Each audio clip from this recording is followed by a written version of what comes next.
El 7 de corazones. De Maurice Leblanc. Primera parte. A menudo, me ha sido planteada esta pregunta: ¿cómo conocí yo a Arsène Lupin?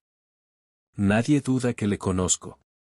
Los detalles que he acumulado sobre este hombre desconciertan, los hechos irrefutables que expongo, las pruebas nuevas que aporto, la interpretación que doy a ciertos actos, de los cuales solo habían sido vistas las manifestaciones exteriores, sin penetrar en las razones secretas, ni en el mecanismo invisible. Todo eso, en definitiva, prueba perfectamente, si no una intimidad, que la propia existencia de Arsène Lupin haría imposible, sí, cuando menos, unas relaciones amistosas. Pero, ¿cómo lo conocí yo? ¿De dónde procede el favor de ser su historiador? ¿Por qué he de ser yo, y no otro? La respuesta es fácil: únicamente la casualidad es la que ha presidido una elección, en la cual mis méritos no cuentan para nada. Es la casualidad la que me ha puesto sobre ese camino. Es por casualidad que he estado mezclado a una de sus más extrañas y misteriosas aventuras, y es por casualidad, en suma, que fui actor en un drama del que él fue el maravilloso director, drama oscuro y complejo, erizado de tales peripecias, que experimento un cierto embarazo en el momento de emprender el relato. El primer acto se produjo en el curso de aquella famosa noche del 22 al 23 de junio, de la cual tanto se ha hablado. Yo, por mi parte, digámoslo de una vez, atribuyo la conducta bastante anormal que tuve en esa ocasión, al estado de espíritu muy especial en que me encontraba al regresar a mi casa. Habíamos cenado entre amigos, en un restaurante de la Cascada, y durante toda la noche, mientras fumábamos y la orquesta de cíngaros tocaba valses melancólicos, nosotros no habíamos hablado más que de crímenes, de robos y de intrigas espantosas y tenebrosas. Y todo eso constituye una mala preparación para conciliar el sueño. Los Martin se marcharon en automóvil. Jean Dasprat, aquel encantador y despreocupado Daspry, que 6 meses después se haría matar de manera tan trágica en la frontera de Marruecos, y yo, regresamos a pie, bajo la noche oscura y cálida. Cuando llegamos ante el pequeño hotel, que yo habitaba desde hacía un año en Nelly, en el Boulevard Maillot, él me dijo: ¿Tú no sientes nunca miedo? ¿Qué ocurrencia? Respondí desdeñoso. Bueno, esta residencia está tan aislada, nada de vecinos. Solo terrenos vacíos. En verdad, yo no soy un cobarde, pero, sin embargo. Caramba. ¡Qué alegre estás! Exclamé. Bueno. Yo digo eso como pudiera decir otra cosa. Los Martin me han impresionado con sus historias de bandidos. Después de estrecharme la mano, se alejó. Saqué la llave y abrí la puerta de la casa. Vaya, me dije. Antonia ha olvidado dejarme encendida una lámpara. Y de pronto, recordé que Antonia estaba ausente, pues yo le había dado permiso para salir. Inmediatamente, las sombras y el silencio me resultaron ingratos. Subí hasta mi dormitorio a tientas, lo más rápido posible, y enseguida, al contrario de lo que acostumbraba hacer, di vuelta a la llave por dentro, y eché el cerrojo. La llama de la lámpara me devolvió mi sangre fría. Sin embargo, tuve la precaución de sacar mi revólver de su funda. Era un revólver grande, de largo alcance, y lo coloqué al lado de mi cama. Esta precaución acabó de tranquilizarme. Me acosté, y como de ordinario, para dormir tomé de encima de la mesilla de noche el libro que siempre tenía sobre ella. Quedé sorprendido. En lugar del cortapapeles con que yo había dejado marcadas las páginas la víspera, se encontraba un sobre, sellado con 5 marcas de lacre rojo. Lo tomé vivamente. Llevaba como dirección mi nombre y apellidos, acompañados de esta indicación: urgente. Una carta. Una carta a mi nombre. ¿Quién podía haberla puesto en ese lugar?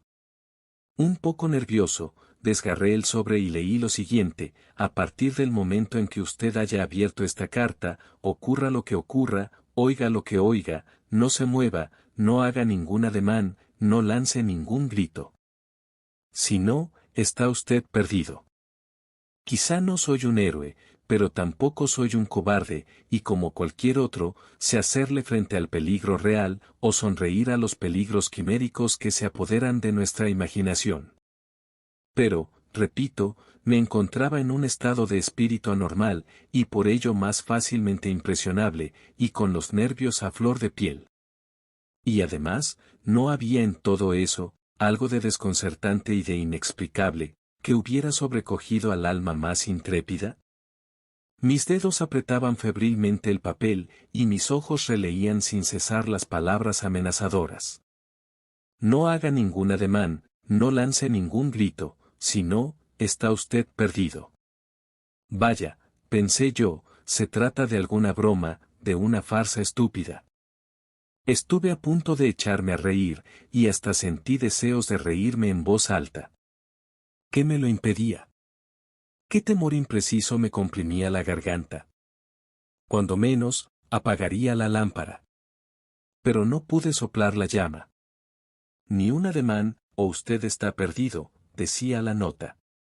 Pero, ¿por qué luchar contra esa clase de autosugestiones, más imperiosas a menudo que los hechos más precisos? No tenía más que cerrar los ojos. Y así lo hice. En aquel mismo instante, un ruido ligero rompió el silencio, y luego se oyeron crujidos. Y todo ello provenía, según me pareció, de una sala grande inmediata, donde yo tenía instalado mi gabinete de trabajo, y del cual estaba separado por la antecámara.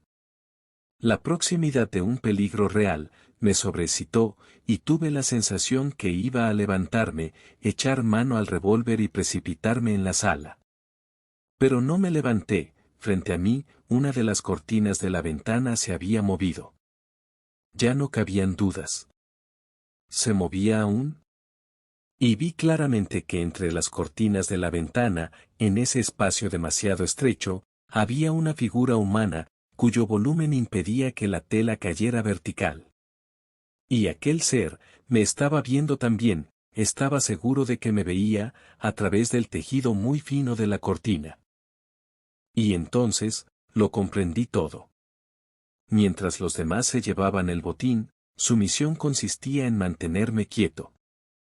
¿Qué haría? ¿Levantarme? ¿Coger el revólver? Imposible.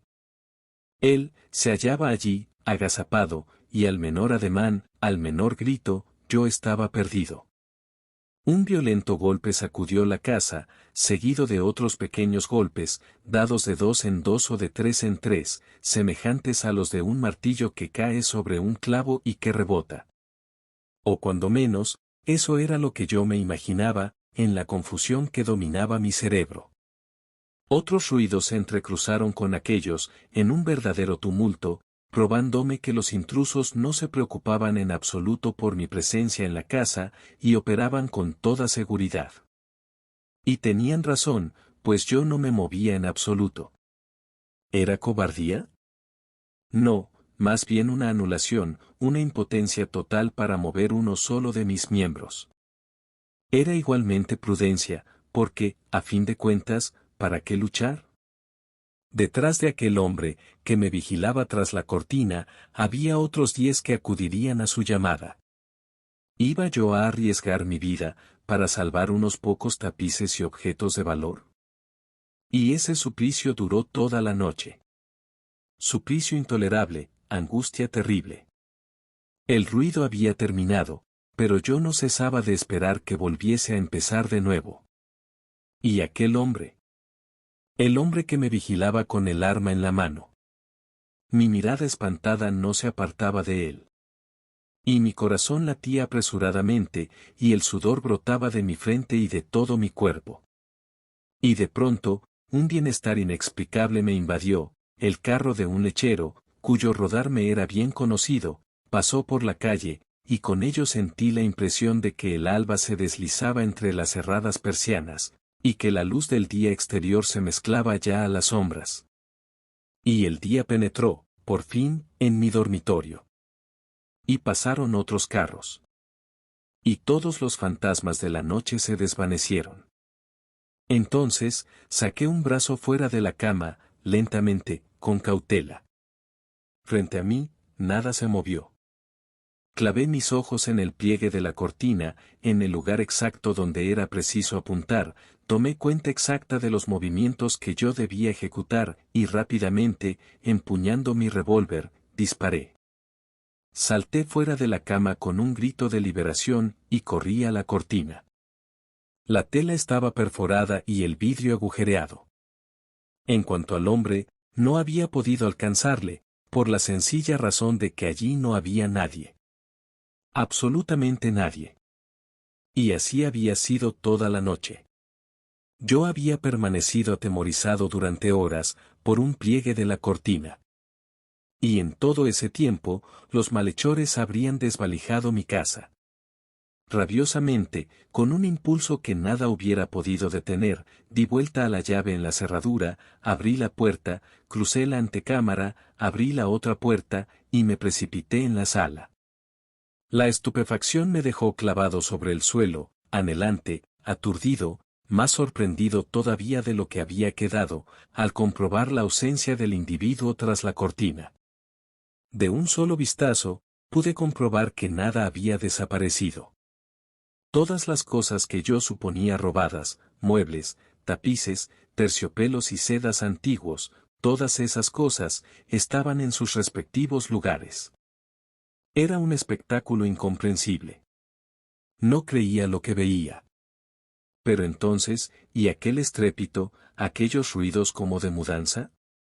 Recorrí la estancia, inspeccioné las paredes, hice un inventario de todos aquellos objetos que yo conocía perfectamente.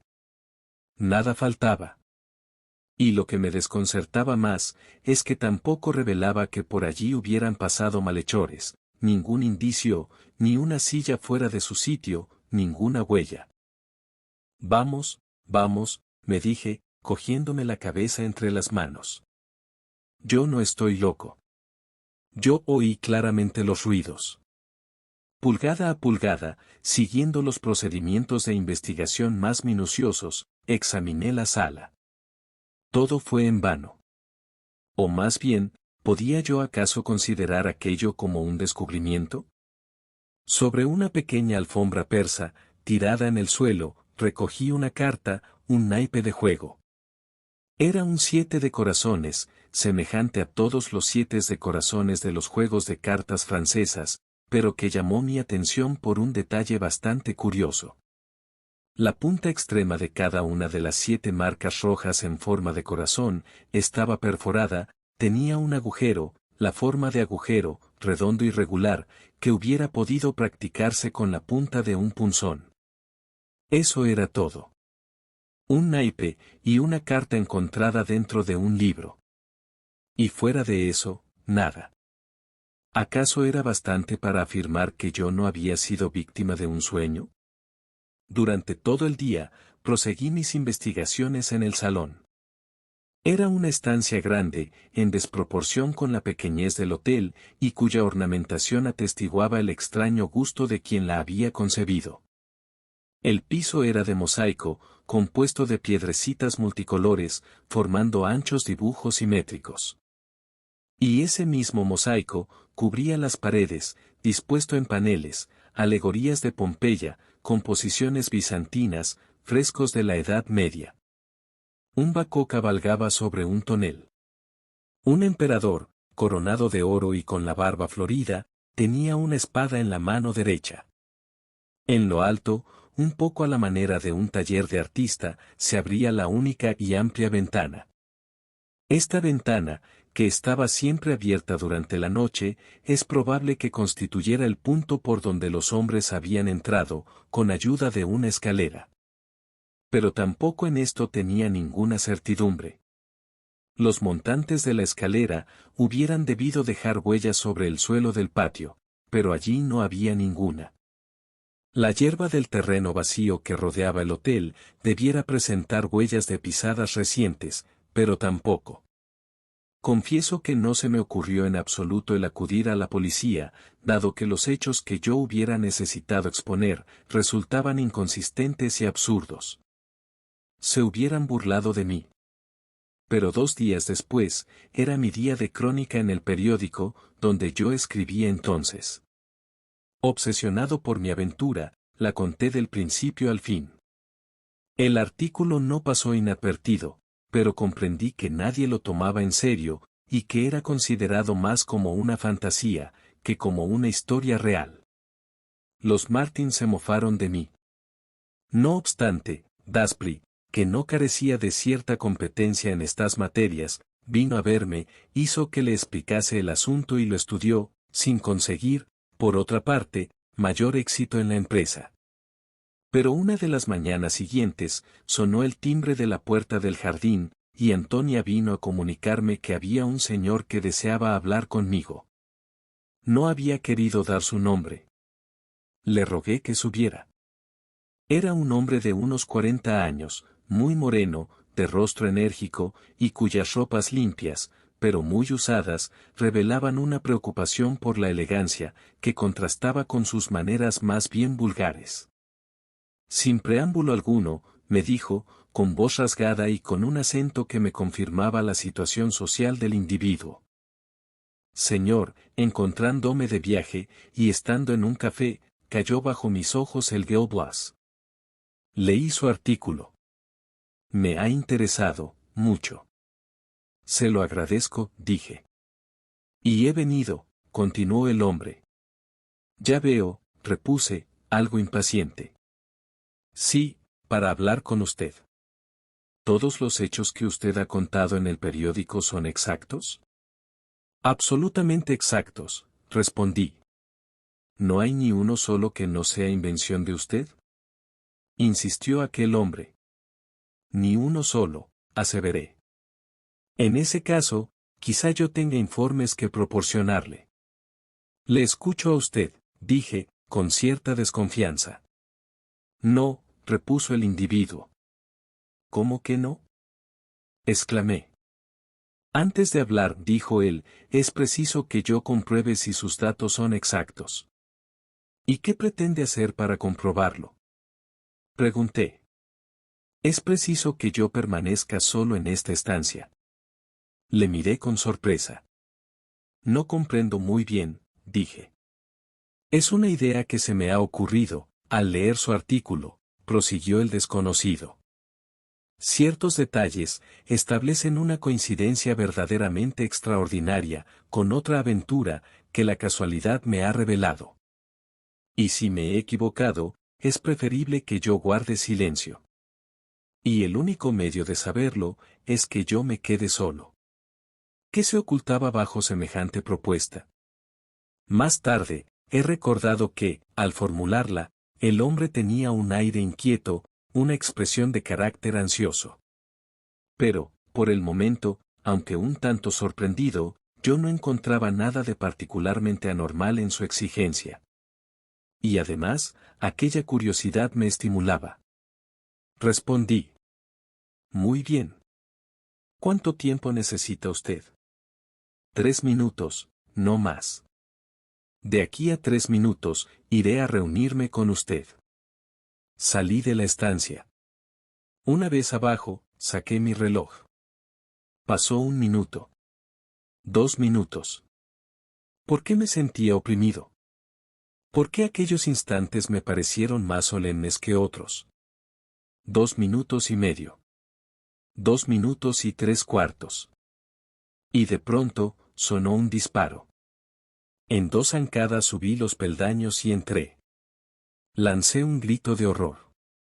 En medio de la sala, yacía aquel hombre, inmóvil y tendido sobre el costado izquierdo. La sangre manaba de su cabeza, mezclada con trozos de cerebro. Cerca de su mano, había un revólver aún humeante. Le agitó una postrera convulsión, y eso fue todo. Pero más aún que aquel espectáculo espantoso, hubo algo que me sorprendió, algo que hizo que yo no gritara de inmediato pidiendo auxilio, y que, en lugar de ello, me echara de rodillas, para ver si el hombre respiraba aún. A 2 pasos de él, caído en el suelo, había un 7 de corazones. Lo recogí. Las 7 extremidades de las 7 marcas rojas estaban también agujereadas.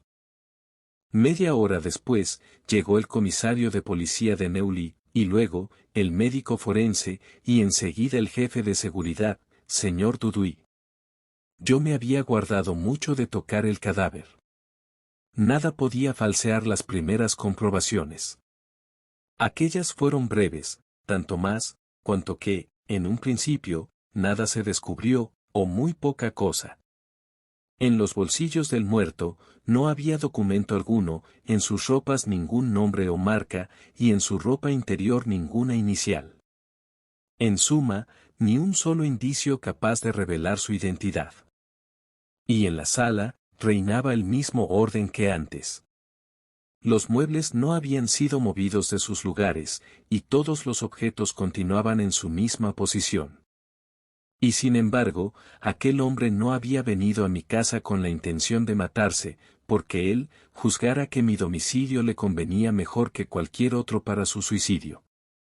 Era preciso que hubiera un motivo, que le hubiese decidido a ese acto desesperado, y que ese motivo por sí mismo resultara de un hecho nuevo, comprobado por él, en el curso de los 3 minutos que había pasado solo.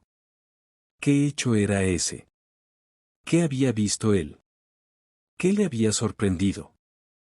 ¿Qué secreto espantoso había penetrado él? No estaba permitido hacer suposición alguna.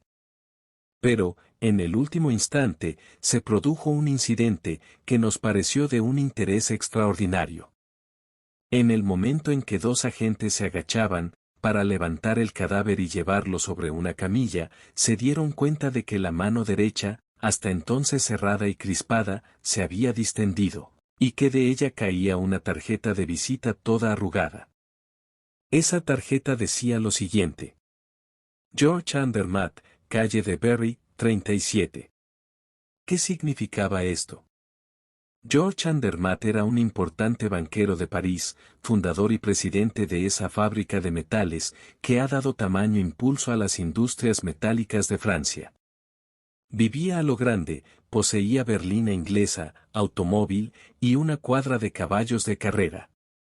Sus fiestas eran muy concurridas, y se comentaba la elegancia y la belleza desplegadas en ellas por la señora de Andermatt. ¿Sería ese el nombre del muerto?, murmuré yo. El jefe de seguridad se inclinó sobre el cadáver, y dijo: Este no es él.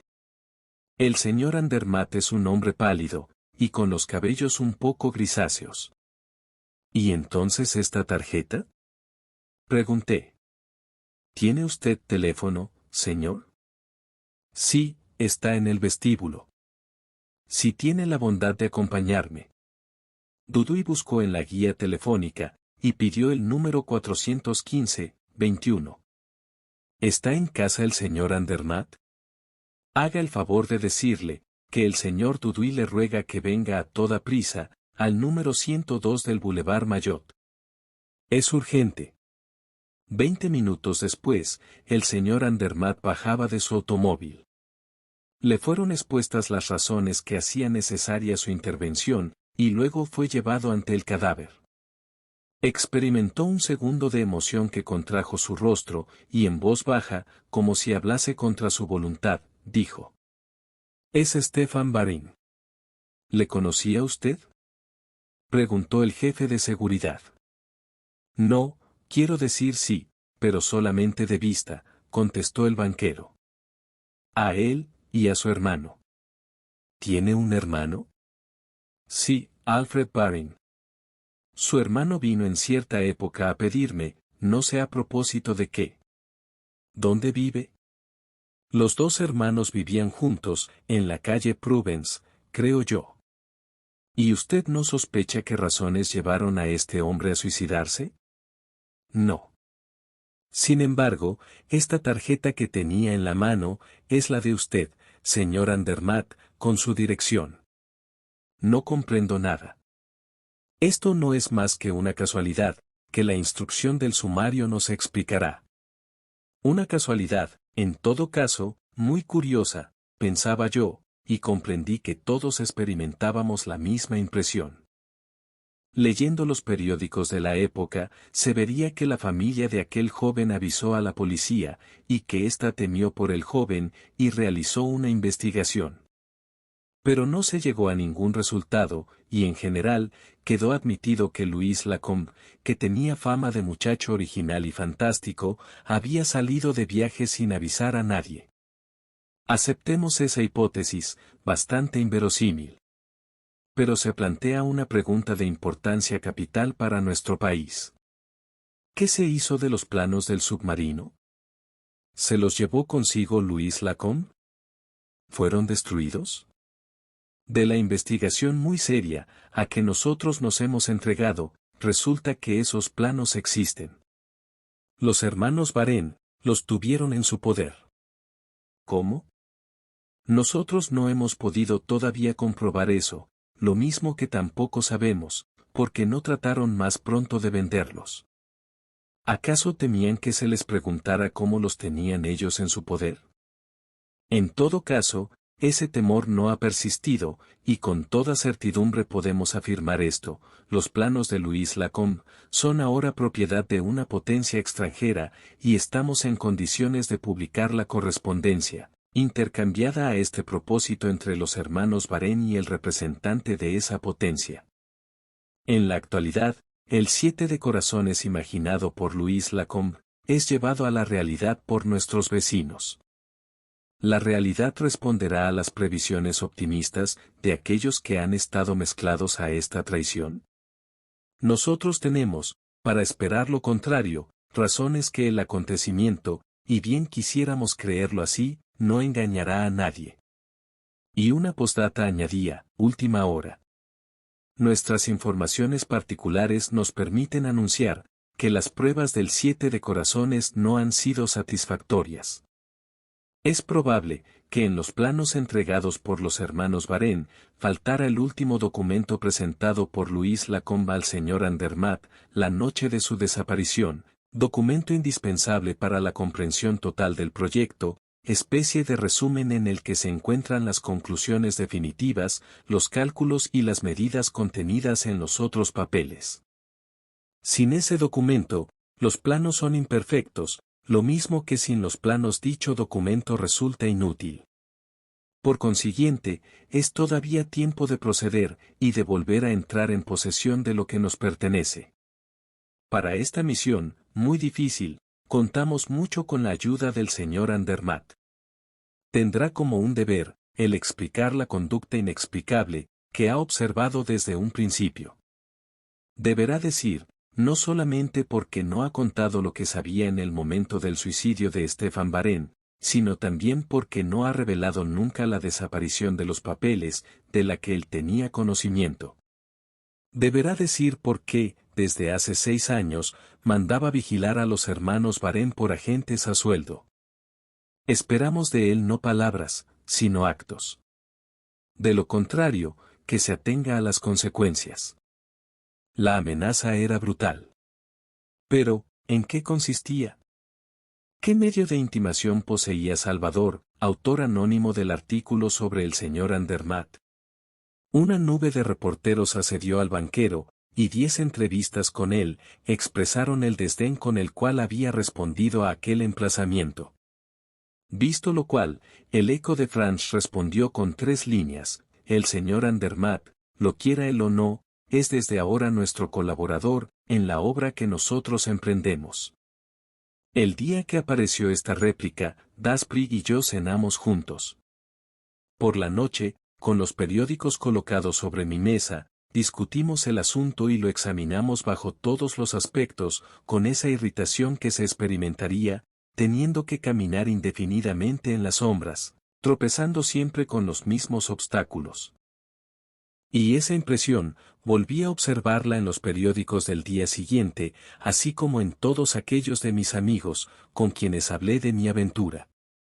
En medio de los misterios que la complicaban, después del doble descubrimiento, tan desconcertante, de aquel 7 de corazones, 7 veces agujereado, después de los 2 acontecimientos, Tan enigmático el uno como el otro, de los que mi casa había sido escenario, aquella tarjeta de visita parecía, al fin, prometer un poco de luz.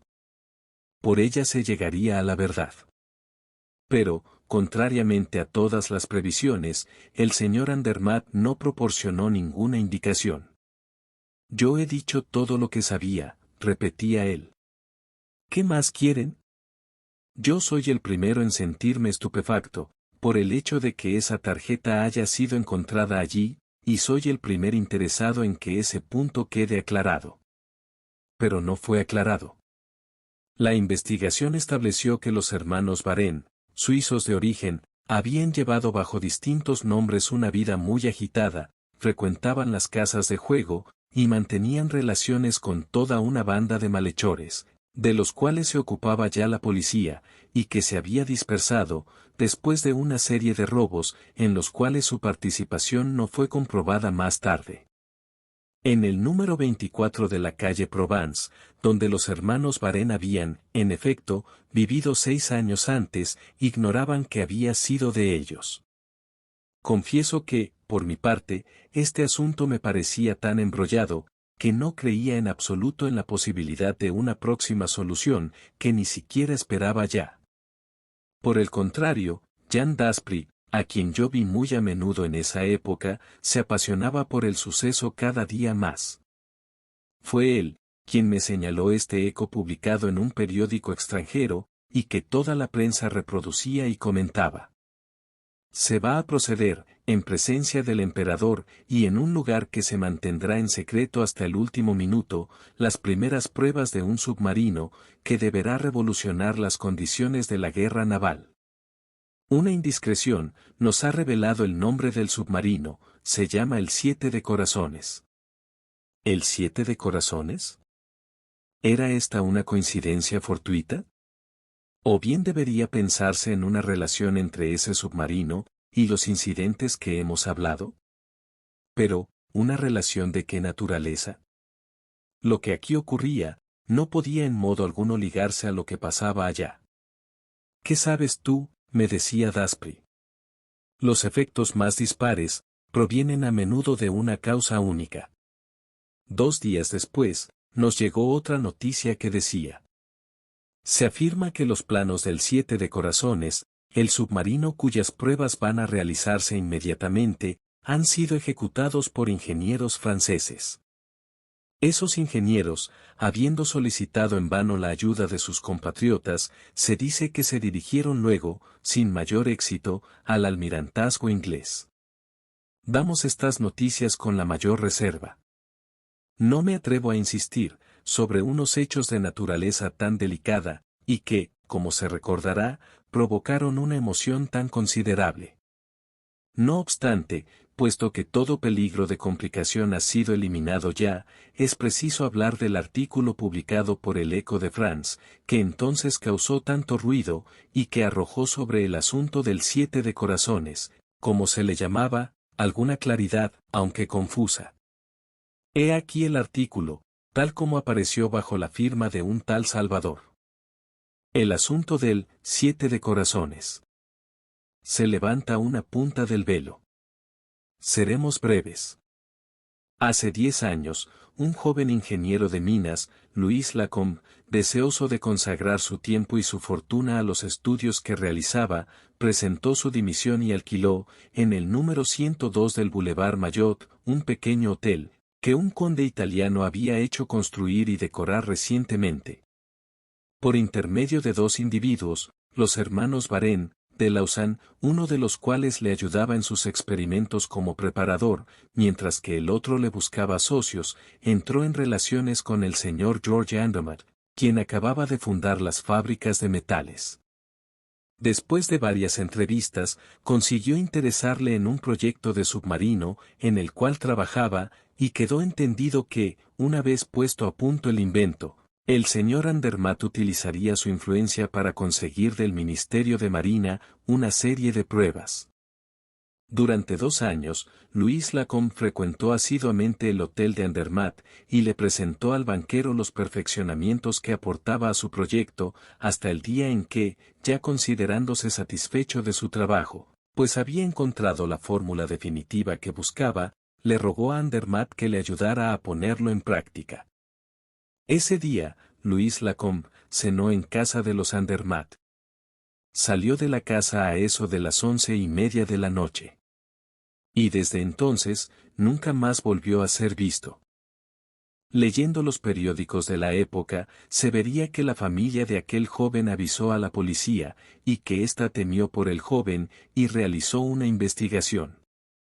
Pero no se llegó a ningún resultado, y en general, quedó admitido que Louis Lacombe, que tenía fama de muchacho original y fantástico, había salido de viaje sin avisar a nadie. Aceptemos esa hipótesis, bastante inverosímil. Pero se plantea una pregunta de importancia capital para nuestro país. ¿Qué se hizo de los planos del submarino? ¿Se los llevó consigo Louis Lacombe?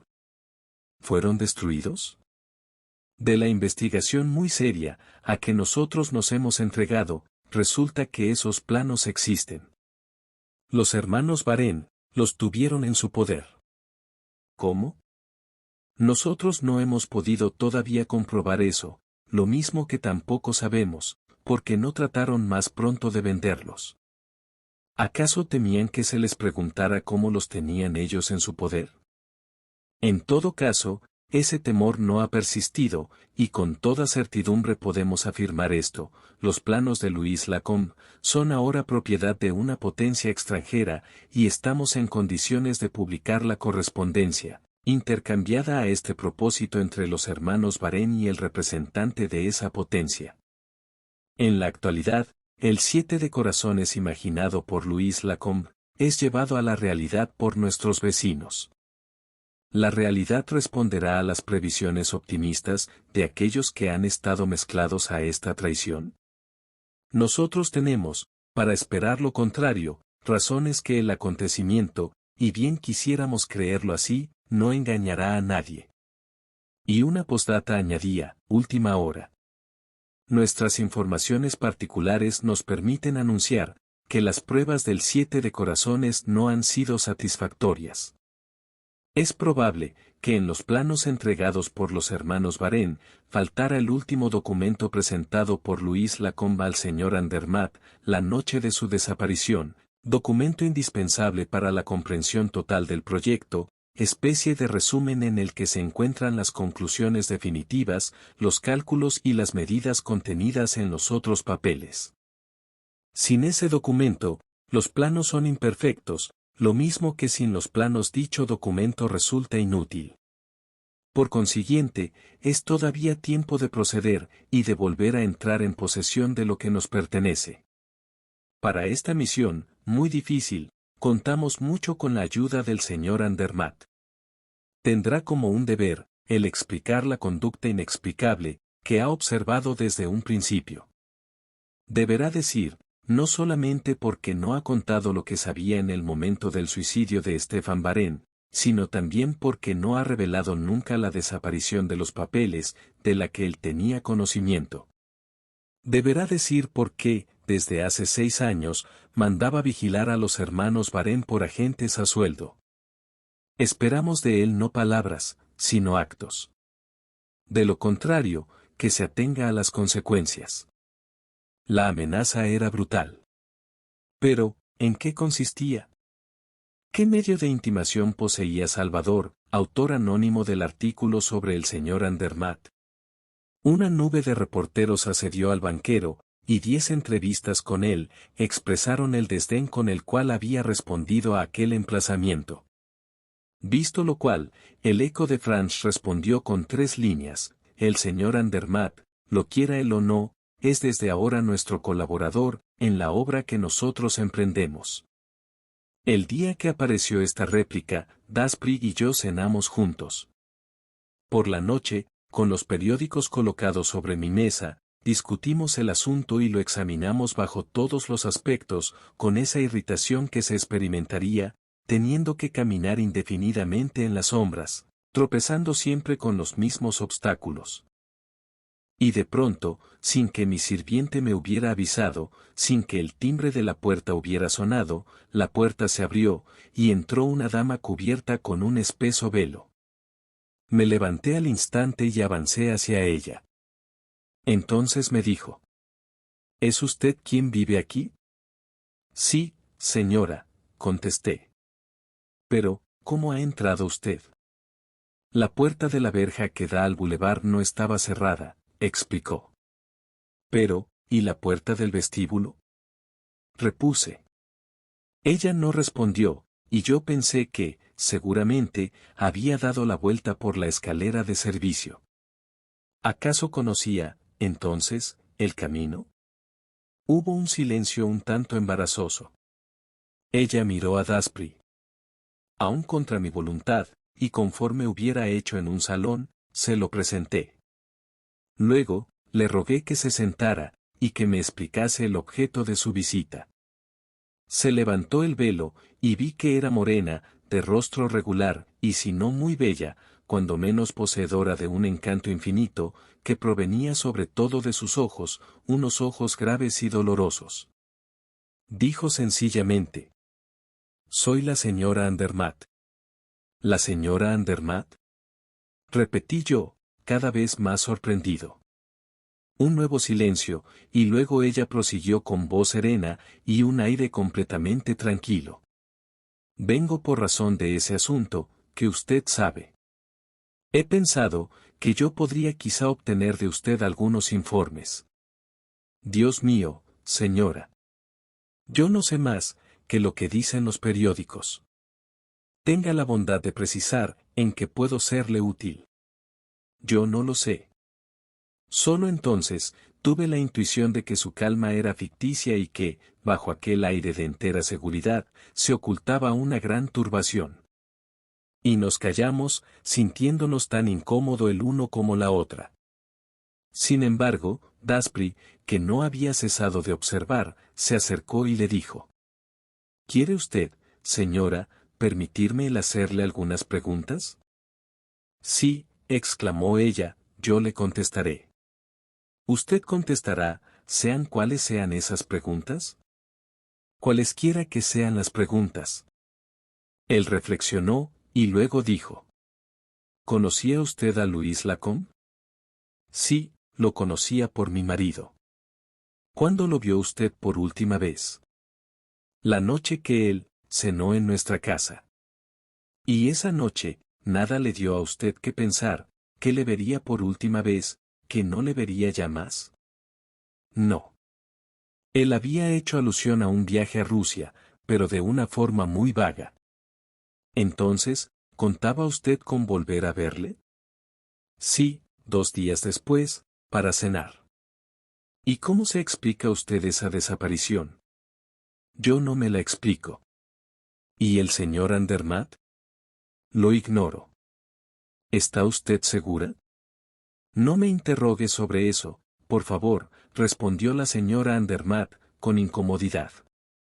«El artículo del Eco de France parece decir», comenzó Daspry. «Lo que parece decir», interrumpió la dama, «es que los hermanos Varenne no son ajenos a esa desaparición». «¿Es esa su opinión, señora?» «Sí».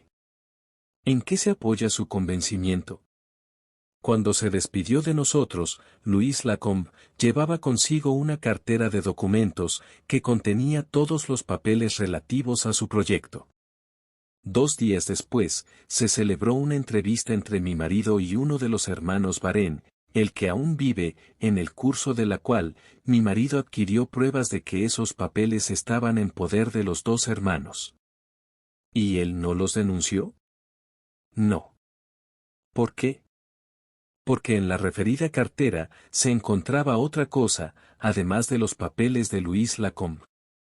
¿Qué cosa?, inquirió Daspry. Ella dudó, estuvo luego a punto de responder, pero finalmente guardó silencio. Daspry continuó: «He ahí entonces, la causa por la cual su marido, sin avisar a la policía, hacía vigilar a los 2 hermanos. Esperaba a la vez recuperar los papeles y esa cosa, comprometedora, gracias a la cual, los dos hermanos ejercían sobre él una especie de chantaje. Sobre él, y sobre mí, repuso la señora Andermatt. ¿Sobre usted también?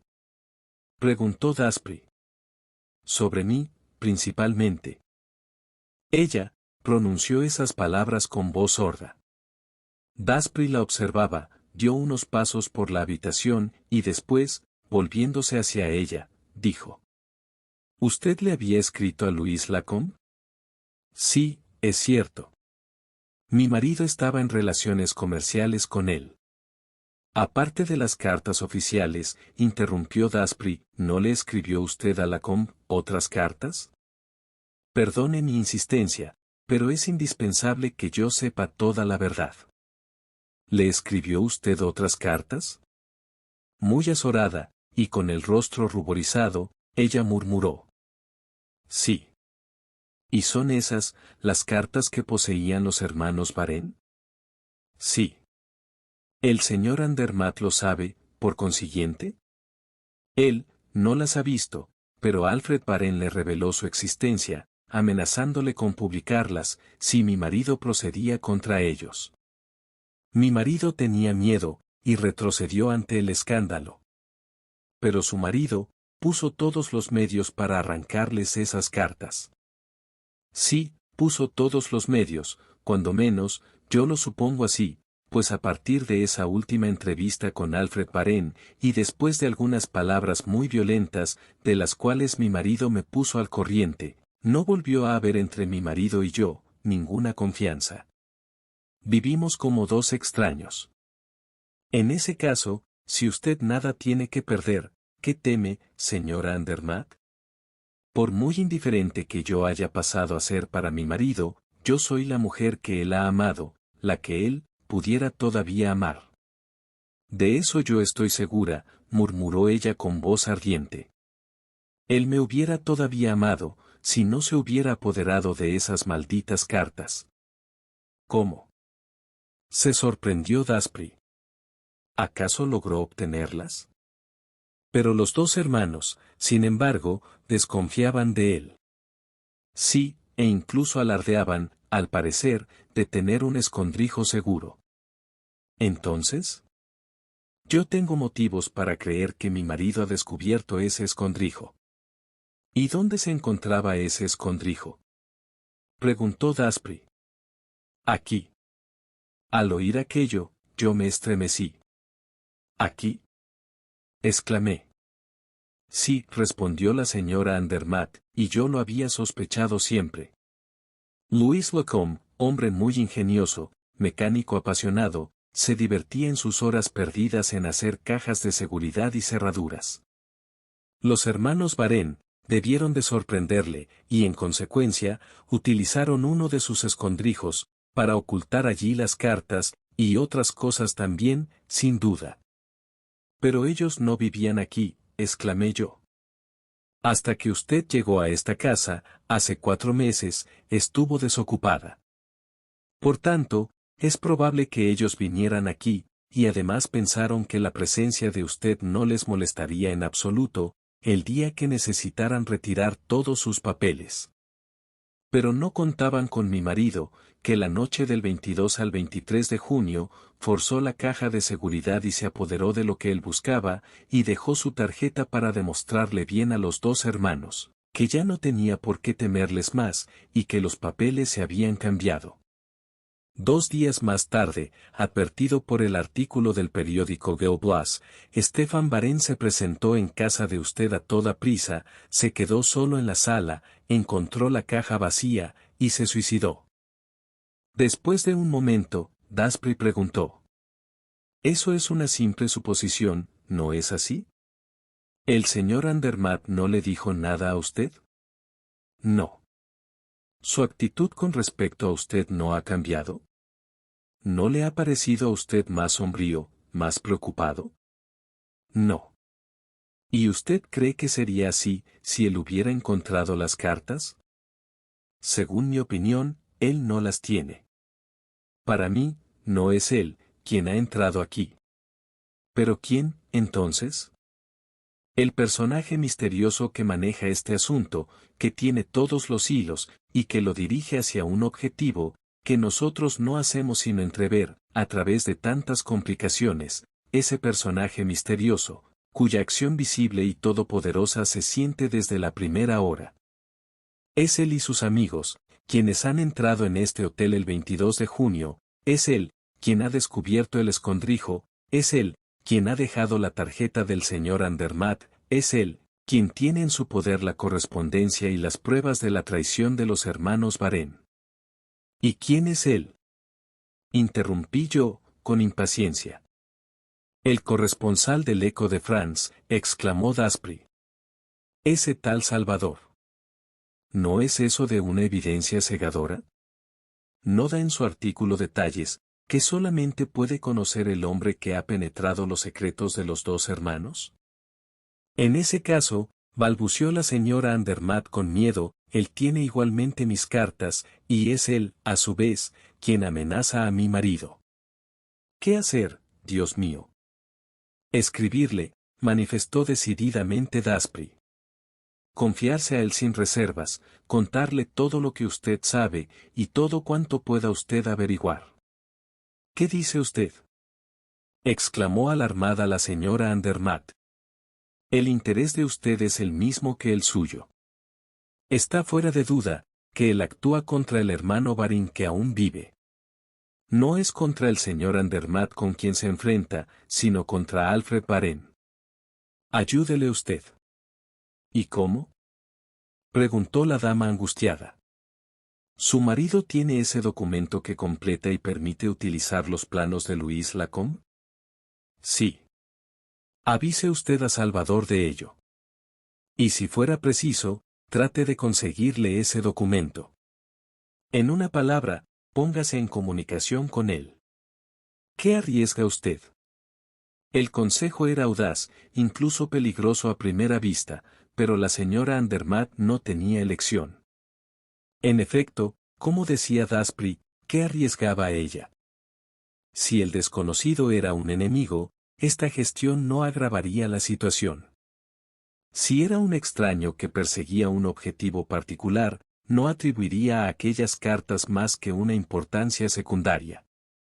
Fuese como fuese, se trataba de una idea, y la señora Andermatt, en su desconcierto, se sintió muy feliz de seguirla. Nos dio las gracias más efusivas, y prometió tenernos al corriente de lo que sucediese. A los 2 días, en efecto, nos envió este mensaje, que había recibido en respuesta. Las cartas no se encontraban allí, pero yo las obtendré, esté tranquila. Yo velo por todo. Salvador. Tomé el papel. Era la misma escritura, de la nota que había sido introducida en mi libro de lectura nocturna, la noche del 22 de junio. Por tanto, Daspry tenía razón. Salvador era el gran organizador de este asunto. En verdad, comenzábamos a discernir ciertas luces entre las tinieblas que nos envolvían, y ciertos puntos se aclaraban con luz inesperada. Pero, ¿cuántos otros puntos quedaban todavía oscuros? ¿Qué significado encerraba el descubrimiento de las 2 cartas del 7 de corazones? Por mi parte, yo volvía siempre a esa incógnita, más intrigado quizá de lo que hubiera sido necesario, por aquellos 2 naipes en los cuales las 7 pequeñas figuras perforadas habían sorprendido mis ojos en circunstancias tan turbadoras. ¿Qué papel representaban esos naipes en el drama? ¿Qué importancia debía atribuírseles? ¿Qué conclusiones debían sacarse del hecho que el submarino construido conforme a los planos de Louis Lacombe llevase el nombre de 7 de corazones? Muchas incógnitas quedaban aún por resolver. Segunda parte. Daspry, por su parte, se ocupaba poco de esos 2 naipes y se entregaba enteramente al estudio de otros problemas, cuya solución le parecía más urgente. Buscaba incansablemente el famoso escondrijo. Y quién sabe, decía él, quizá yo encuentre las cartas que tampoco Salvador encontró, por inadvertencia, quizá. Es muy poco probable, que los hermanos Varén hayan retirado de un lugar, que ellos creían inaccesible, el objeto cuyo valor inapreciable ellos conocían. Y Daspry buscaba sin descanso. Como la sala grande ya no guardaba secretos para él, extendió sus investigaciones a todas las otras habitaciones del hotel. Examinó el interior y el exterior, las piedras y los ladrillos de las murallas, incluso levantó las pizarras del tejado. Un día, llegó con un azadón y una pala, me dio esta, se quedó con aquel, y señalando el terreno vacío, me dijo: «Vamos». Yo le seguí sin entusiasmo. Dividió el terreno en secciones, que inspeccionó sucesivamente. Pero en un rincón, en el ángulo que formaban los muros de dos fincas vecinas, llamó su atención un montón de piedras, recubierto de raíces y hierbas. Se puso a excavarlo. Yo tuve que ayudarle. Durante 1 hora, a pleno sol, trabajamos inútilmente. Pero, cuando bajo las piedras ya apartadas, alcanzamos a la propia tierra y cavamos en ella, el azadón de Daspry puso a descubierto una osamenta, un esqueleto, en torno al cual se pegaban todavía restos de ropa. De pronto me sentí palidecer. Encontramos, además, hundida en la tierra, una pequeña placa de hierro, en forma de rectángulo, y en la que me parecía distinguir manchas rojas. Me agaché. Era, en efecto, eso. La placa tenía las dimensiones de un naipe de juego, y las manchas rojas, de un rojo corroído en algunos lugares, eran un número de 7, dispuestas como los 7 puntos de un 7 de corazones, y agujereados cada uno en las 7 extremidades. Escucha, Daspry. Ya tengo bastante de todas estas historias. Tanto mejor para ti, si te interesan. Ya no te hago más compañía. ¿Era la emoción? ¿Era el cansancio de un trabajo, ejecutado bajo un sol demasiado fuerte? El caso es que yo me tambaleaba al marcharme, y tuve que meterme en la cama, donde permanecí 48 horas, febril y ardiendo, obsesionado por esqueletos que bailaban en torno a mí, y se arrojaban unos a otros sus corazones sanguinolentos. Daspry continuó con su búsqueda. Cada día, se pasaba 3 o 4 horas, huroneando y dando golpes en la sala grande. Las cartas se encuentran en esa estancia, venía a decirme, de vez en cuando. Están allí. Yo pondría la mano en el fuego. Déjame en paz, le respondía yo, horripilado, encogiéndome, tembloroso, bajo las mantas. En la mañana del tercer día, me levanté bastante débil todavía, pero ya curado. Un buen desayuno me confortó. Pero una carta continental, que recibí hacia las 5 de la tarde, contribuyó más que nada a mi completo restablecimiento, de tal modo mi curiosidad se vio de nuevo, y a pesar de todo, espoleada en lo más vivo. La carta express contenía estas palabras: Señor, el drama, cuyo primer acto ocurrió en la noche del 22 al 23 de junio, toca a su desenlace. La propia fuerza de las cosas exige que yo ponga cara a cara a los dos principales personajes de este drama, y que esta confrontación tenga lugar en casa de usted, por lo que yo le quedaría infinitamente reconocido, si me prestara su domicilio para la noche de hoy. Sería oportuno que de las 9 a las 11 horas, su sirvienta fuese alejada, así como también sería preferible, que usted mismo tuviera la amabilidad de dejar el campo libre a los adversarios. Usted ha podido darse cuenta ya, en la noche del 22 al 23 de junio, que yo llevo hasta lo más escrupuloso mi respeto para cuanto a usted le pertenece. Por mi parte, creo que le ofendería a usted, si yo dudara un solo instante de su absoluta discreción, con respecto al que aquí firma. Suyo, Salvador. Había en esta misiva un tono de cortés ironía, y en su extraña petición una fantasía novelesca que a mí me encantaba. Mi corresponsal, con su descaro y desenvoltura, parecía enteramente seguro de mi asentimiento. Por nada del mundo, Hubiera querido yo decepcionarle o responder a su confianza con la ingratitud. A las 8, mi sirvienta, a la cual yo le había regalado una entrada para el teatro, acababa de salir, cuando llegó Daspry. Le mostré la carta. ¿Y bien? Me dijo.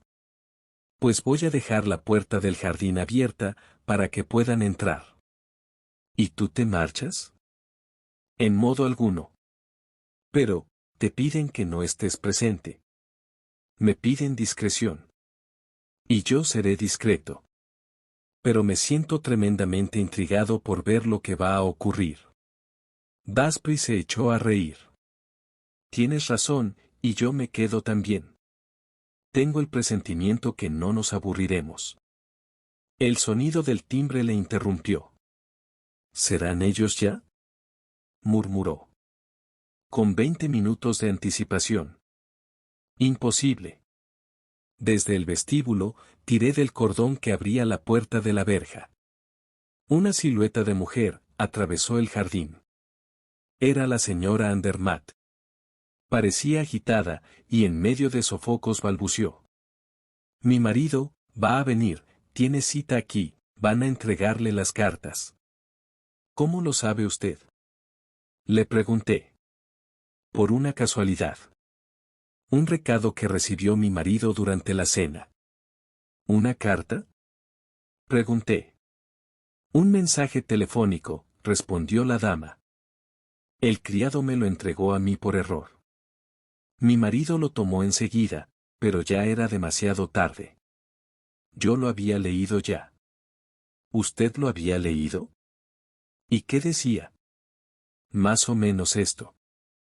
Esta noche, a las 9, acuda usted al Boulevard Maillot, con los documentos relacionados con el asunto. A cambio, recibirá usted las cartas. Después de la cena, subí a mis habitaciones y luego salí. ¿Sin saberlo su marido? Sí. Daspry me miró. ¿Qué piensas tú de esto? Yo pienso lo que tú piensas, que el señor Andermatt es uno de los adversarios convocados. ¿Por quién? ¿Y con qué objeto? Eso es precisamente lo que vamos a saber pronto. Los llevé a la sala grande.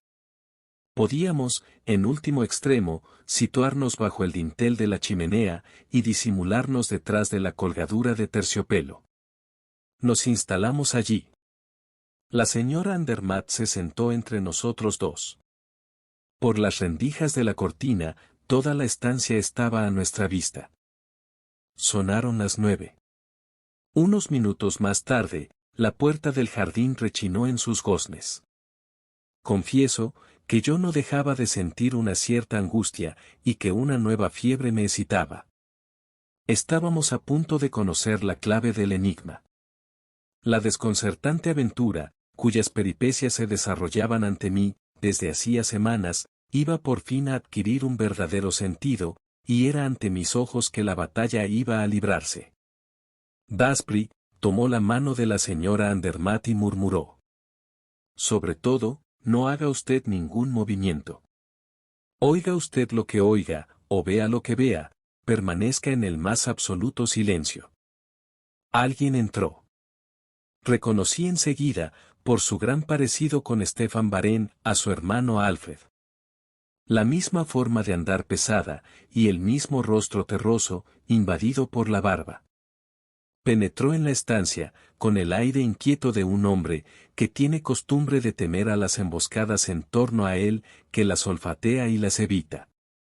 Con una rápida ojeada, abarcó toda la habitación, y tuve la impresión que esta chimenea, disimulada por un cortinón de terciopelo, le resultaba desagradable. Avanzó 3 pasos hacia nuestro lado.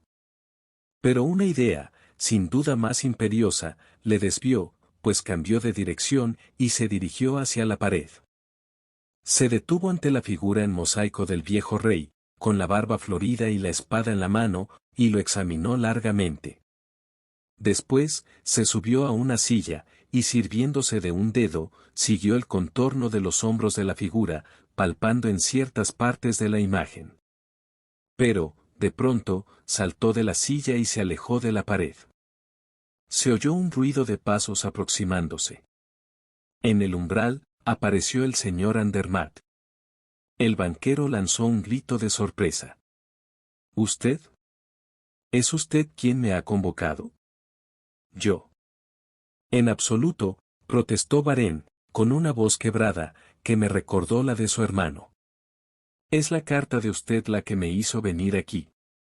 Mi carta. Exclamó el banquero con sorpresa. Una carta firmada por usted, en la que me ofrecía, comenzó Alfred Varén. Yo no le he escrito a usted, le interrumpió el señor Andermatt. ¿Usted no me ha escrito?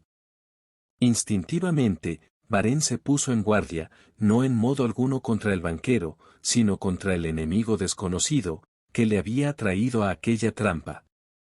Por segunda vez, sus ojos se volvieron hacia nuestro lado, y rápidamente se dirigió hacia la puerta. El señor Andermatt le cerró el paso. ¿Qué hace usted, Varén? Hay en todo esto, cosas que no me agradan. Me voy.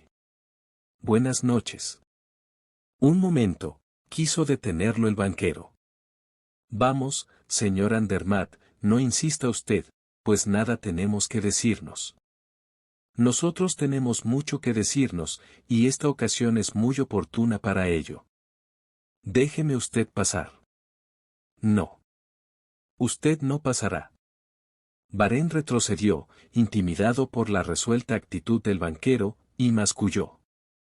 Entonces, pronto, hablemos, y que esto se acabe. Había algo que me sorprendía, y yo no dudaba que mis dos compañeros de escondrijo experimentaban la misma decepción. ¿Cómo podía ser que Salvador no estuviese presente allí? ¿Acaso no formaba parte de sus proyectos el intervenir? ¿Acaso le parecía suficiente el poner frente a frente al banquero y a Varén? Me sentía extraordinariamente desconcertado. Por el hecho mismo de su ausencia, este duelo, planeado por él y realizado por su voluntad, adquiría el carácter trágico de los acontecimientos que desencadena y dirige el orden riguroso del destino. La fuerza que hacía chocar a uno contra el otro, a aquellos dos hombres, impresionaba sobre todo, porque aquella fuerza actuaba al margen de ellos. Después de un momento, el señor Andermatt se acercó a Varén y encarándose con él, le dijo, mirándole fijamente a los ojos. Ahora que ya han pasado los años, y que usted ya nada tiene que temer, respóndame francamente, Varén. ¿Qué ha hecho usted de Louis Lacombe? Vaya una pregunta, exclamó su oponente. Como si yo pudiera saber lo que se hizo de él. Usted lo sabe.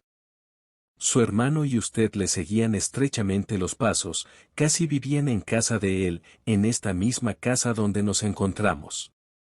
Ustedes estaban al corriente de sus trabajos, de todos sus proyectos. Y la última noche, Varén, cuando yo acompañé a Louis Lacombe hasta la puerta de mi casa, yo vi dos siluetas que se ocultaban en las sombras. Esto estoy dispuesto a jurarlo. ¿Y qué, con que lo jure usted? Esas sombras eran su hermano y usted, Varén. Pruébelo. La mejor prueba, es que 2 días más tarde, usted mismo me mostraba los papeles y los planos, que ustedes habían recogido de la cartera de Lacombe, y usted me propuso vendérmelos. ¿Cómo estaban esos papeles en poder de usted? Ya se lo dije a usted, señor Andermatt, nosotros los encontramos sobre la propia mesa de Louis Lacombe, al día siguiente por la mañana, después de su desaparición. Eso no es cierto. Pruébelo. La justicia hubiera podido probarlo. ¿Por qué no se dirigió usted a la justicia? ¿Por qué? El banquero calló. Su rostro estaba sombrío. Y el otro prosiguió. Vea, señor Andermatt, si usted hubiera tenido la menor certidumbre, no es la pequeña amenaza que nosotros le hicimos a usted, lo que le hubiera impedido. ¿Qué amenaza? ¿Interrumpió Andermatt aquellas cartas? ¿Es que usted se imagina que yo haya creído jamás, ni por un instante, que existían? Si usted no ha creído en esas cartas, prosiguió Varin, ¿por qué, entonces, me ofreció miles de francos para recuperarlas? ¿Y por qué, desde entonces, nos ha hecho usted perseguir como bestias, a mi hermano y a mí? Para recuperar los planos que me interesaban. Vamos. No era por eso. Era por las cartas. Una vez en posesión de las cartas, usted nos hubiera denunciado. Antes de que yo hubiera podido escaparme. Lanzó una carcajada, que interrumpió súbitamente. Y dijo. Pero ya basta. De nada valdrá que repitamos las mismas palabras, pues nada adelantaremos con ello. En consecuencia, quedamos en lo mismo. No quedaremos en lo mismo, dijo el banquero. Y puesto que usted ha hablado de las cartas, usted no saldrá de aquí, antes de que las haya devuelto. Por supuesto que saldré, dijo Alfred Varén, con actitud amenazadora. No, repuso el banquero con firmeza. Escuche, señor Andermatt. Yo le aconsejo. Usted no saldrá. Eso es lo que vamos a ver, dijo Varén, con tal acento de rabia, que la señora Andermatt ahogó un grito. Varén debió de oírlo, pues intentó salir por la fuerza. El señor Andermatt le rechazó violentamente. Entonces, vi cómo deslizaba la mano en el bolsillo de su americana, y decía. Por última vez. Entrégueme las cartas, Varén. Varén sacó un revólver, y apuntando con ella al señor Andermatt, exigió. ¿Me dejará salir, sí o no? El banquero se agachó rápidamente. Se escuchó un disparo. El arma cayó al suelo. Quedé estupefacto. Pues era de mi lado, de donde el disparo había partido. Y era Daspry quien, empuñando una pistola, había hecho saltar el arma de la mano de Alfred Varén. Erguido súbitamente entre los dos adversarios, de cara a Varén, Daspry decía con sarcasmo. Tiene usted suerte, amigo mío, una gran suerte. Era a la mano a lo que yo apuntaba, y fue en el revólver en el que hice blanco. Los dos adversarios le contemplaban, inmóviles y confusos. Daspry le dijo al banquero. Me perdonará usted, señor, el haberme mezclado en un asunto, que no es de mi incumbencia. Pero, verdaderamente, usted estaba jugando su partida con demasiada torpeza. Permítame que sea yo, quien tome ahora los naipes. Y volviéndose hacia el otro, añadió. Ahora somos tú y yo, camarada. Y a jugar limpio, te lo ruego. Tú juegas el as de corazón, y yo juego el 7. Y a 3 pulgadas de la nariz de Varén, le colocó la placa de hierro, cuyos 7 puntos rojos estaban marcados. Jamás me fue dado ver semejante confusión en un hombre. Lívido, con los ojos desencajados, los rasgos descompuestos de angustia, el individuo parecía hipnotizado por la imagen que tenía ante él. ¿Quién es usted? Balbució. Ya lo he dicho, contestó Daspry. Un señor que se ocupa de lo que no le concierne. Pero que se ocupa a fondo. ¿Qué quiere usted? Todo lo que te has llevado, Varén. Yo no me he llevado nada. Claro que sí, pues de otro modo, tú no hubieras venido aquí. Tú has recibido esta mañana un recado, convocándote aquí para las 9 y conminándote a que trajeras todos los papeles que tienes en tu poder. Y aquí estás. ¿Dónde están los papeles? En la voz de Daspry, y en su actitud, había una autoridad que me desconcertaba, una manera de actuar, completamente nueva en aquel hombre, más bien indiferente y suave de ordinario. Ya absolutamente aplacado, Varén señaló a uno de sus bolsillos, y dijo. Los papeles están aquí. ¿Y están todos? Sí. ¿Todos los que encontraste en la cartera de Luis Lacombe, y que le vendiste al comandante von Lieven? Sí. ¿Son las copias, o los originales? Los originales. ¿Cuánto quieres por ellos? 100.000 francos, Daspry soltó una carcajada y comentó. Tú estás loco. El comandante no te dio más que 20.000. 20.000 tirados al agua, pues las pruebas fracasaron. Es que no supieron utilizar los planos, repuso Varén. No, dijo Daspry, es porque los planos están incompletos. Entonces, ¿por qué me los exige usted?, preguntó Varén. Porque los necesito. Te ofrezco 5.000 francos. Ni 5 céntimos más. 10.000, repuso Varén. Ni 5 céntimos menos. De acuerdo. Daspry se acercó al señor Andermatt y le dijo. Tenga la bondad de firmar un cheque, señor. Pero, es que yo no lo tengo, dijo el banquero. ¿Su talonario de cheques? Aquí está. Sorprendido, el señor Andermatt palpó el talonario que le tendía Daspry. En efecto, es el mío.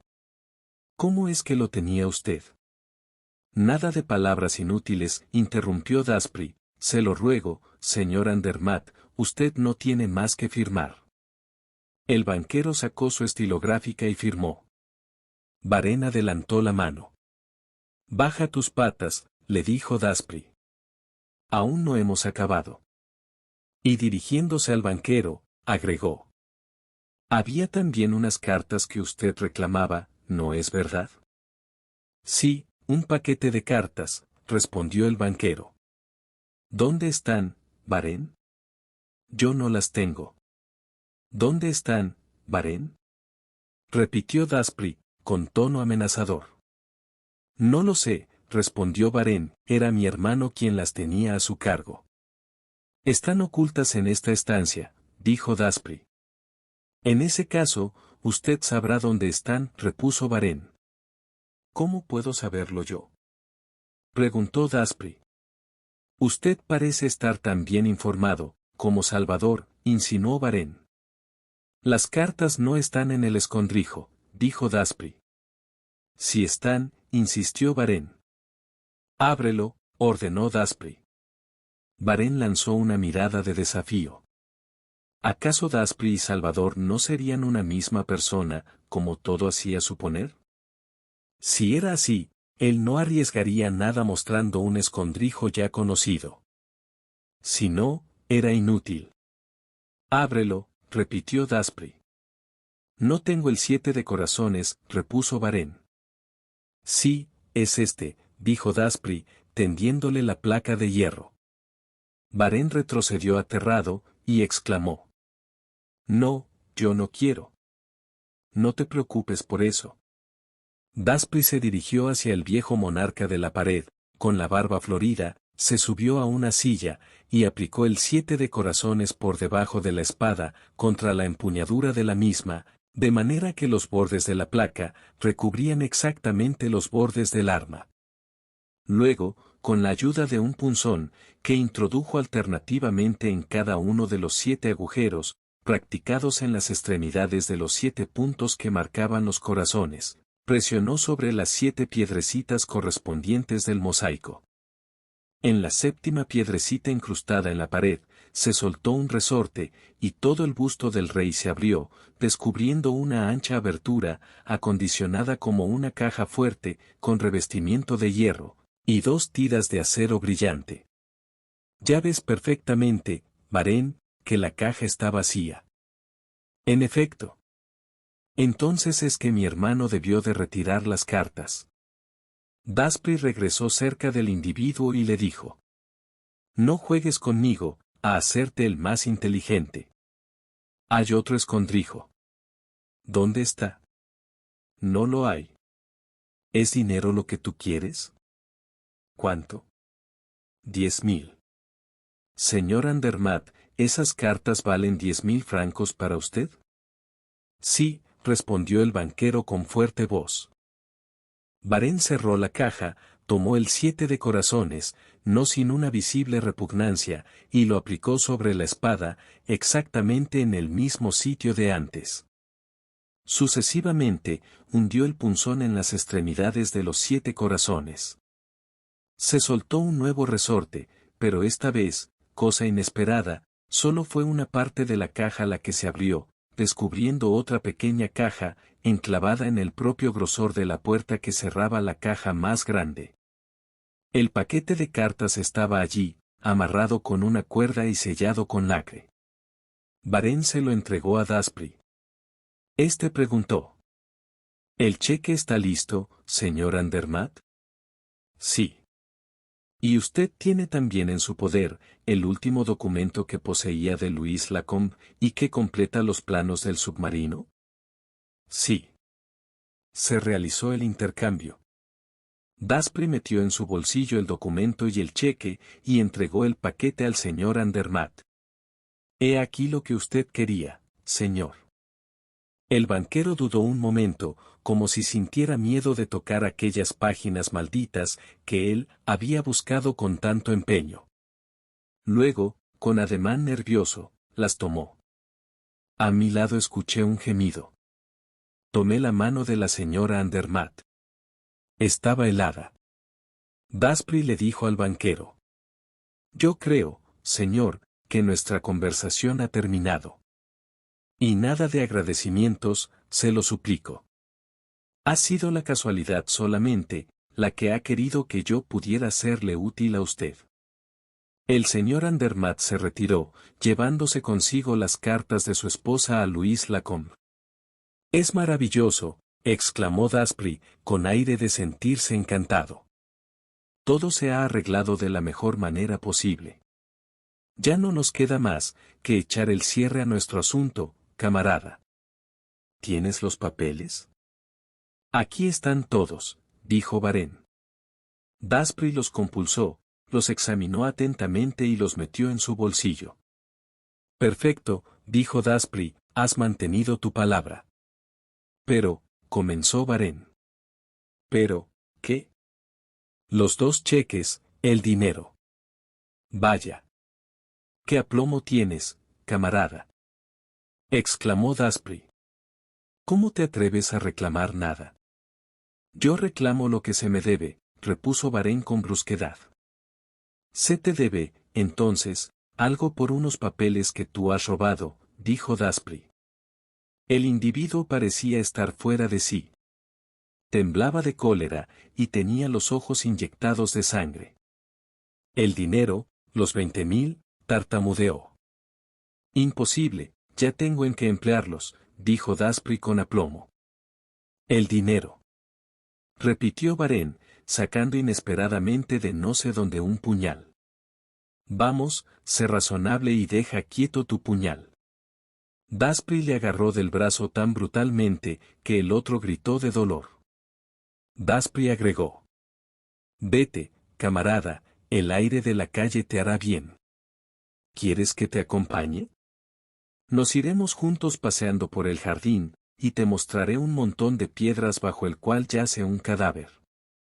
Eso no es cierto, protestó asustado Varén. Sí que es cierto, repuso Daspry. Esta pequeña placa de hierro, con los 7 puntos rojos, viene de allí. Louis Lacombe nunca se apartaba de ella, ¿lo recuerdas?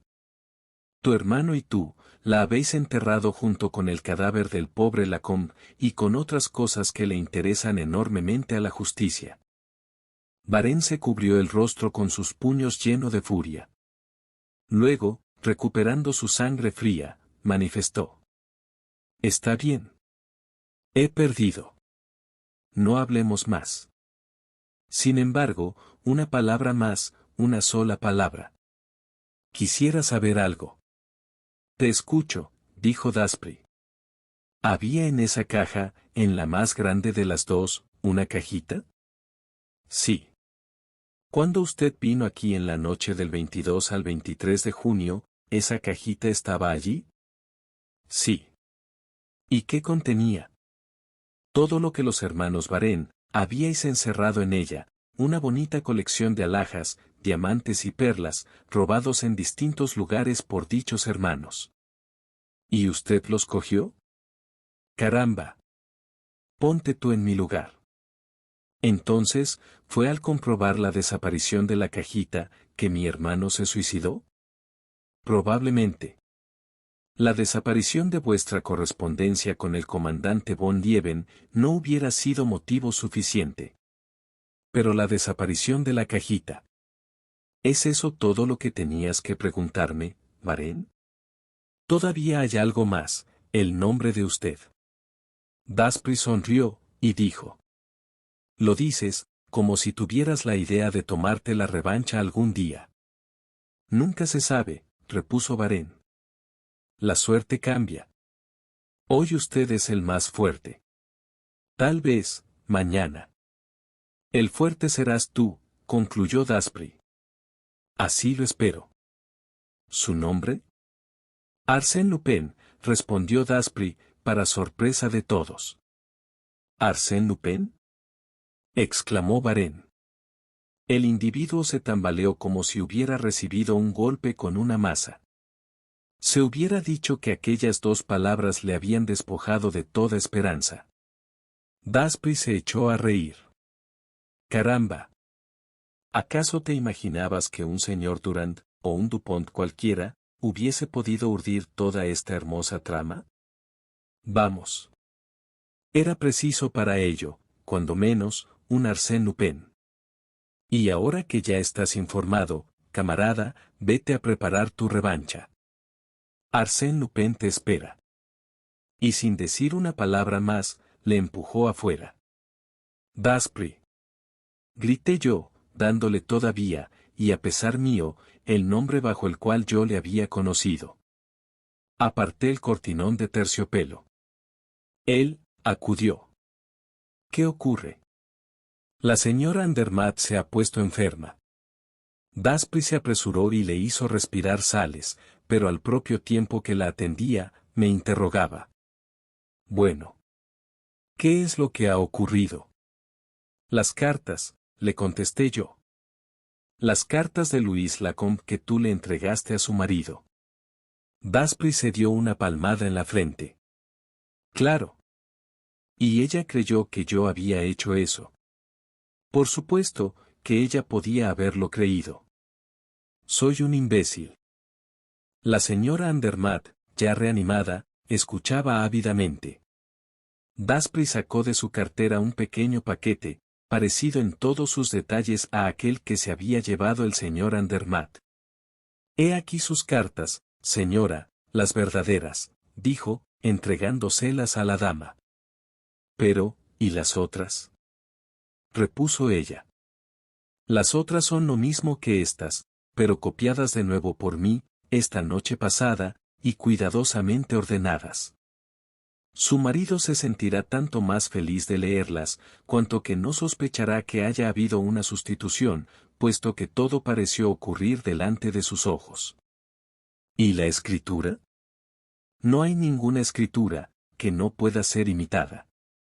Ella le dio las gracias, con las mismas palabras de gratitud, que le hubiera dirigido a un hombre de su propio mundo, y me di perfecta cuenta de que ella no debió de escuchar las últimas palabras, cambiadas entre Varén y Arsène Lupin. Yo le miraba no sin cierta turbación, no sabiendo muy bien qué decirle, a aquel antiguo amigo que ahora se me revelaba bajo un aspecto tan imprevisto. Lupin. Era Lupin.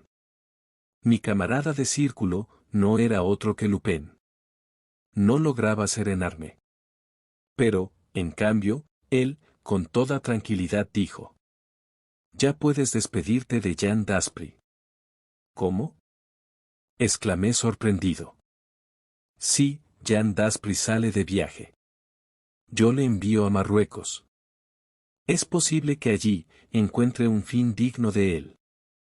Incluso confieso que esa es su intención. ¿Pero Arsène Lupin se queda con nosotros? Pregunté.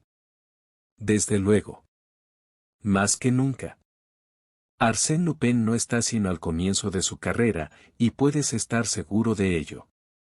Un movimiento de curiosidad irresistible me lanzó hacia él, y le llevé a cierta distancia de la señora Andermatt para decirle. Entonces, ¿tú acabaste por descubrir el segundo escondrijo, aquel donde se encontraban las cartas? Me costó mucho trabajo. Dijo Daspry, o Lupin fue solamente ayer por la tarde, mientras tú dormías. Y no obstante, Dios sabe lo fácil que era eso. Pero las cosas más simples son aquellas en las cuales se piensa siempre a lo último. Y mostrándome el 7 de corazones, agregó. Yo ya había adivinado que para abrir la caja grande, era preciso apoyar este naipe metálico contra la espada del rey de mosaico. ¿Y cómo lo habías adivinado? Fácilmente. Por mis informes particulares, yo sabía al venir aquí, el 22 de junio por la noche. Después de haberte despedido de mí, interrumpí. Y después de haberte puesto, mediante conversaciones escogidas, en un estado de ánimo tal, que un temperamento nervioso e impresionable como el tuyo, debía fatalmente dejarme actuar a mi gusto, sin abandonar su cama. El razonamiento era exacto. Yo sabía, pues, al venir aquí, que había una cajita escondida en una caja fuerte con la cerradura secreta, y que el 7 de corazones era la llave, la clave de esa cerradura. No se trataba más que de colocar ese 7 de corazones sobre un lugar, que visiblemente le estuviera reservado. Me bastó una hora de examen. ¿Una hora? Exclamé. Observa al hombre del mosaico, dijo Daspry. Al viejo emperador, pregunté, volviendo mis ojos hacia el cuadro del rey de poblada barba. El viejo emperador es la representación exacta del rey de corazones, de todos los juegos de cartas. Es Carlomagno. En efecto. Pero, ¿cómo es que el 7 de corazones, lo mismo abre la caja grande que la caja chica? Y además, ¿por qué solo abriste, en primer lugar, la caja grande? ¿Por qué? Pues porque me obstinaba en colocar mi 7 de corazones metálico, siempre en el mismo sentido. Y fue solamente, cuando me di cuenta que dándole la vuelta, es decir, metiendo el 7º punto, el del medio, arriba en lugar de ponerlo abajo, la disposición de aquellos 7 puntos cambiaba. Es extraordinario. Exclamé. Sí, pero hacía falta pensar en ello, repuso Daspry. Y otra cosa, añadí. Tú ignorabas la historia de las cartas de la señora Andermatt, ¿no es cierto? ¿Hasta qué habló de ellas delante de mí? En efecto, dijo mi amigo. Yo no había descubierto en la caja, aparte de la cajita con las alhajas, otra cosa que la correspondencia de los dos hermanos, correspondencia que me puso sobre la pista de su traición.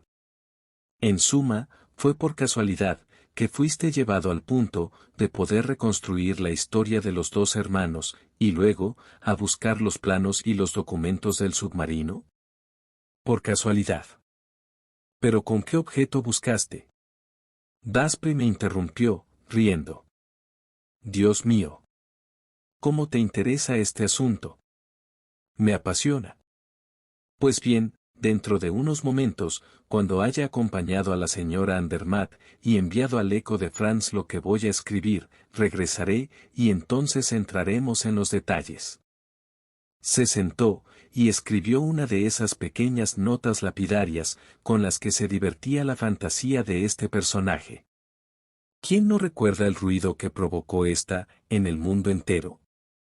Él aquí. Arsène Lupin ha resuelto el problema que Salvador planteó últimamente.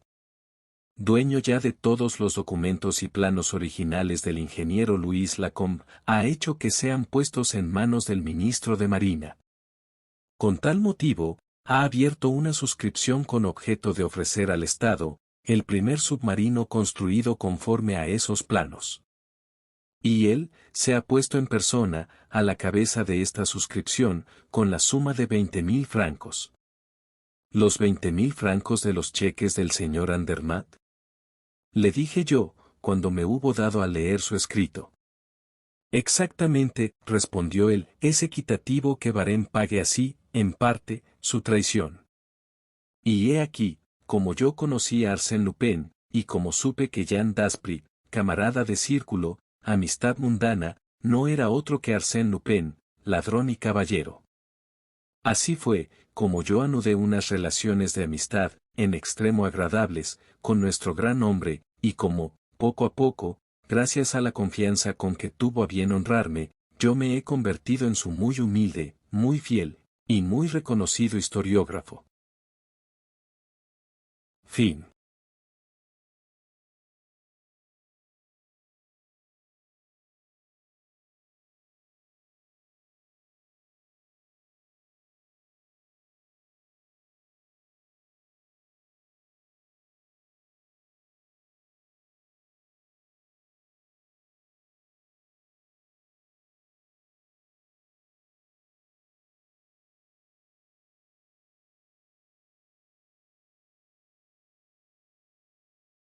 El 7 de corazones. De Maurice Leblanc.